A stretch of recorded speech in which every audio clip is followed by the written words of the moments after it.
C'est du fait de sa date de naissance. Il est né en 1927.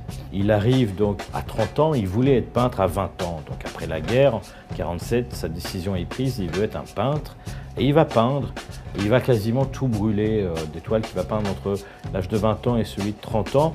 Au moment où il dit qu'il renonce finalement à ce destin de peintre.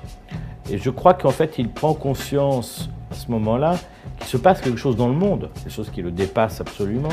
C'est que c'est la fin de l'art et le début de ce qu'on va appeler la culture.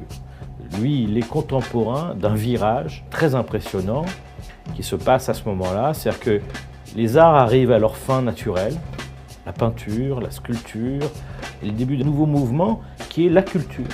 L'art et la culture n'ont rien à voir, enfin ils ont beaucoup à voir, mais c'est deux choses très différentes.